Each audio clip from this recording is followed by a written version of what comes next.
Vamos falar agora sobre encapsulamento e método estático, né? Outra vantagem bacana, e a gente vai ver que algumas delas já tem aí no nosso ADVPL.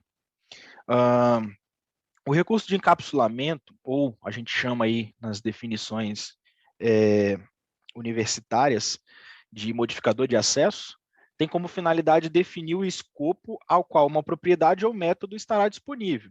Então, aqui entra aquele assunto escopo que a gente tinha falado ali.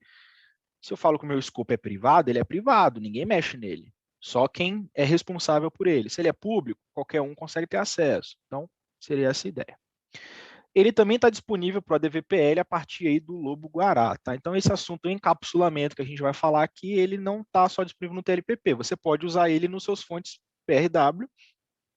E como eu disse, desde o Lobo-Guará isso já está disponível. Então, quais são os níveis de modificadores que a gente tem implementados no ADVPL, agora a gente falando ADVPL e TL++. A gente tem o Private, Protected e o Public.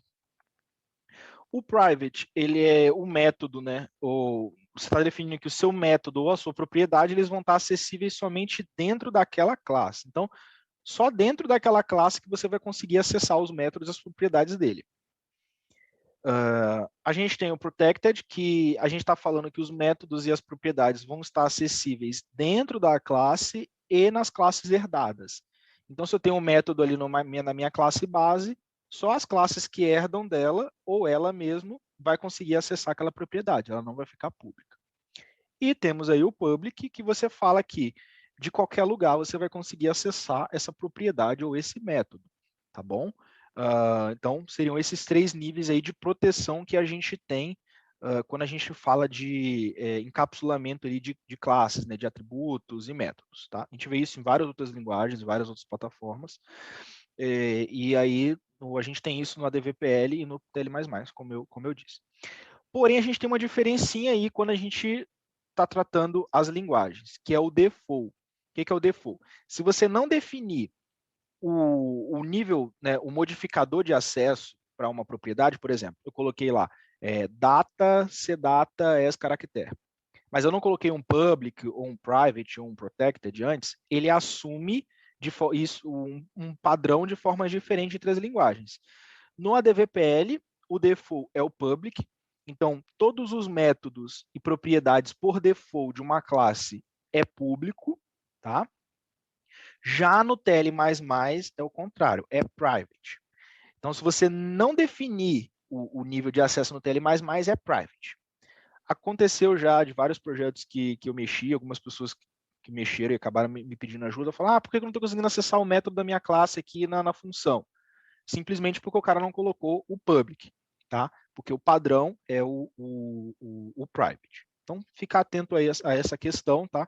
Tem essa diferença aí de comportamento entre o ADVPL e o TL++, tá bom? Essa observação. Método estático. Método estático muito bacana. Quem aí trabalhou, por exemplo, com a classe de métricas, né? Foi até meu time ali que desenvolveu a classe Custom Metrics ali para a gente bater as metas aí do semestre, do trimestre anterior aí, semestre, desculpa, e a gente precisou colocar as métricas. A gente trabalhou com o método estático do TL++. Aquela classe é uma classe escrita em TL++, que a gente usa muitas vezes em PRW, a linha DVPL. E aí, qual é a vantagem do método estático? É você usar os métodos ali sem você precisar instanciar aquela classe. Você não precisa dar um new nela, guardar a referência dela no objeto para usar os métodos. Você pode usar a classe sem instanciar eles. Isso vai ajudar aí para implementar o padrão singleton, para você trabalhar, né, você fazer uma instância única para suas classes, enfim, uma série de funcionalidades que a gente pode aplicar. E aqui está um exemplo, né, do método estático. Como que você fala que um método é estático? Simplesmente coloca um static antes aqui na declaração do método, coloca um static e pronto, ele assume que já é um método estático, você consegue acessar ele sem a necessidade de instanciar aquela classe. Como que eu uso o método estático? né, já que eu não faço instância? Você simplesmente passa o nome da classe e o abre e fecha parênteses e o seu método aqui que você quer, pronto, você já está acessando o método estático, tá? Aqui a gente tem um exemplo aqui, né? A gente tem a gente tem a classe, né, com o método estático, e a gente tem aqui o uso dela, né, fazendo a chamada do método estático.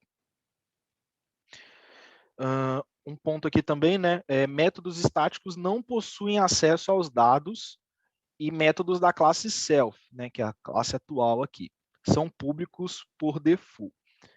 O que a gente está querendo dizer nesses dois pontos aqui? Por ser estático, isso é um padrão de design dessa arquitetura de métodos estáticos. A gente, por não ter uma instância, eu não vou conseguir acessar o self, né?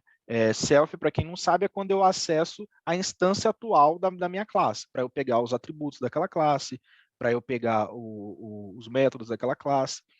Ou eu posso usar o dois pontos também, dois pontos e o que eu quero acessar, né? Dentro de um método estático, isso não é possível, porque você não tem instância. Então, automaticamente, você não vai conseguir acessar o self. E a outra questão é que métodos estáticos são, por padrão, default, são públicos por padrão, tá bom? Então, definir que um método é estático, ele é público para todo mundo. Agora, você pode colocar um private static method. Aí pronto, ele só é acessível dentro daquela classe, tá bom? Então, dá para